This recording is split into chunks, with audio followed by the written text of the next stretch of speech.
What's up, guys? It's me Boxing, and today I'm going to be predicting the outcome of Emanuel Navarrete versus Christopher Diaz, which is going to be a 12-rounder for the WBO Featherweight World Championship. And this fight is going to be Saturday, April 24th, from the Silver Spurs Arena in Kissimmee, Florida. And this fight is going to be broadcasted on ESPN, ESPN Plus, or on the ESPN app. And again, about fighters, Emanuel Navarrete, fighting out of Mexico.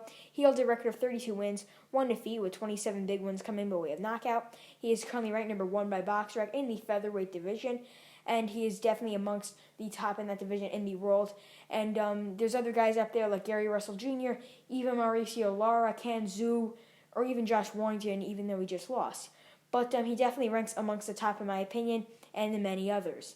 But he is the current WBO Featherweight World Champion, as well as the WBO Super Bantamweight World Champion, and his one lone defeat came 9 years ago against Daniel Argueta, back when he had less than 10 pro fights. And even though he did lose that fight via wide decision, I mean, that's when he was way younger. 9 years ago, he's 26 years old now. I mean, he was about 16 years old going into that fight, 17 years old.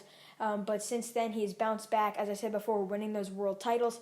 He won the Super Bantamweight world title against Isaac Dogboe via unanimous decision. Then he rematched Dogboe and won via 12-round knockout. And at Super Bantamweight, he defended his titles against Francisco de Vaca, Juan Miguel Elorde, Francisco Horta, and Jael Santissima on the Deontay Wilder versus Tyson Fury 2 main card, which was on pay-per-view.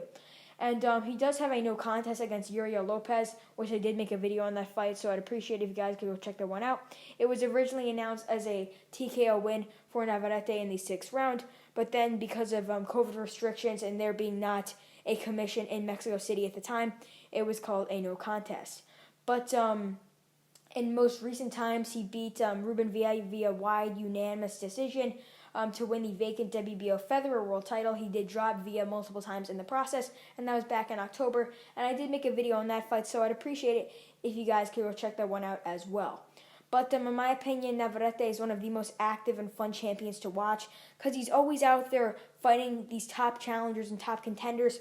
As I fought one of the highly rated WBO contenders in Ruben Villa for the title, he defended his belt against many high-ranked contenders, and once again, he is defending his belt here against another high-ranked contender in Christopher Diaz. And again, to his opponent's resume, Christopher Diaz, he holds a record of 26 wins, 2 defeats, and 16 wins coming by way of knockout. He is currently ranked number 19 by BoxRec in the featherweight division. His 2 losses come to Masayuki Ito via unanimous decision for the vacant WBO Super Featherweight World title. He did get dropped in that fight, and as I said before, he lost via decision.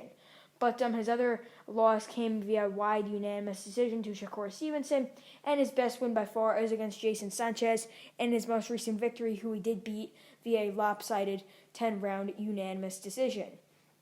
But Christopher Diaz, he has been dropped a few times in his career, and that might be a factor because how will his chin hold up against someone with the power of Emanuel Navarrete, and especially the size advantage Navarrete has against many of his opponents.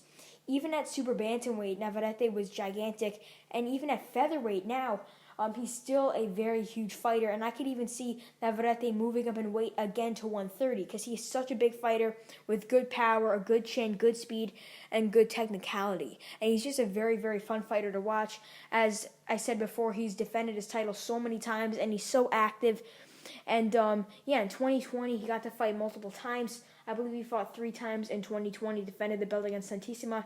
He beat Uriel Lopez, although it was turned to a no contest, and he had that unanimous decision win over Ruben Villa. But when it comes to Christopher Diaz, I think his sort of style here might line up similar to the Ruben Villa fight, where he does get dropped multiple times here via that left uppercut from Navarrete, and that could be a huge factor. Just the same way Ito dropped Diaz, I think Navarrete will drop Diaz multiple times, similar to Ruben Villa, and go on his way to win via a wide unanimous decision. So overall, I believe that Emanuel Navarrete will defend his WBO Featherweight World title for the first time, winning via wide unanimous decision over Christopher Diaz, dropping him multiple times in the process to get his 33rd victory. And yeah, that's really it. I'm MB Boxing. Thanks for watching, and I'll see you guys later.